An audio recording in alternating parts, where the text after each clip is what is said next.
Okay, so the main point of this video is going to be to demonstrate the level of detail you should have in the background versus the middle ground. You will also be learning about some different textures that you can put into your piece, and there will be more specific demonstrations on textures later on as well. But right now I want to think about background versus middle ground. And so the background should be softer, should have less contrast, less detail. It can even have a little bit of a cast of blue or a little bit of a cast of like almost white over it to create that atmospheric perspective that pushes it back in space. So things should be smaller, it should be higher, it's typically higher up on the page, unless you have something in the foreground that's really like overlapping the background. But you want to make sure that you're thinking about intensity of color, lowering the intensity and the saturation of the color by using complements in those places. And so I'm going to demonstrate with mine and explain kind of how I modulate colors, but also lower the intensity of colors by mixing complements in for those distant areas, and then also just create more detail in the middle ground than I have in the background, slightly more contrast in the middle ground than I have in the background, to represent the change of level of detail and contrast that happens spatially from things that are closer to things that are further away from you. Okay, so I'm taking some red and putting it back in the background as like a complement. I'm also adding some darker tones to that wall that's in the far distance. I want that to kind of sit back and be as dark as it is in the image as well.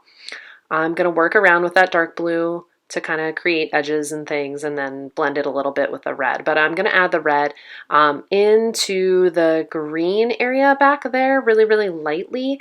Those grasses are very, very low intensity. There's also a lot of like rock texture in there too. And so I'm going to kind of pull out, there's like a wall that comes down, and I'm going to use this light color kind of over top of some of the darks to create a texture. And so I'm kind of applying like a scumbling, almost like stipply texture there, kind of a really, really tight scumbling to create kind of the stone and rock pebbly texture that's in that area in the distance. Using a lighter color over top of darker areas is a way to kind of create kind of like a lighter texture and build up a texture. Lights can work over top of darks really nicely in that way. And that is something that I do kind of for the stone wall area, is I did put in kind of some darks and then I put in some lights, and now I'm putting in kind of some dark browns again. I do need to go back and work on this area again, that stone wall, but that's kind of the start of like building up the pebbly texture and kind of those small mark making in there. Okay, now just kind of defining some areas, but again, keeping it soft, keeping it loose in the background. Okay, so when I blocked in this middle ground area before, I did add some red in for the shadow areas of the grasses, and so now I'm just going over top of them with an olive green. So I'm mixing complements for shadow areas to build up texture. Textures should be smaller, closer to the background, further away. They can also kind of be more blended and kind of smeared a tiny, tiny bit as they get further away. You can add a little bit of blue, add a little bit of white in those areas too. Textures should become bolder and more identifiable, like mark-making strokes should be seen as you get closer to the foreground. Okay, and I'm taking a second green in here now and just kind of like blending things together back in that distant background.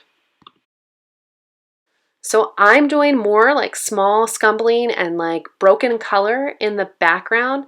And as I get closer to like the middle ground area, I'm doing more hatching, more feathering type of textures. The broken color and that overlaps a lot is good for the background.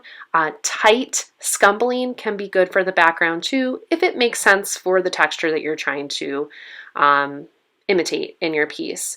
Now I'm going in with a yellow and thinking about using kind of those analogous colors to build up texture in that middle ground area. Okay, so just to recap, the background, you want to make sure you lower the intensity of colors. That can happen through mixing complements. It can also happen by putting a little bit of blue or a little bit of white over to create that atmospheric perspective in the background. As you work from background to middle ground, you want to make sure that your textures become less blended, and they become more visible strokes and mark making. And you can work in any of the textures that we practiced in your sampler. Scumbling can be tight, it can be loose. Scumbling can be bolder, feathering, hatching, broken color, all things that you can draw upon. And don't be afraid to do a little test swatch before you move into an area if you feel that you need to.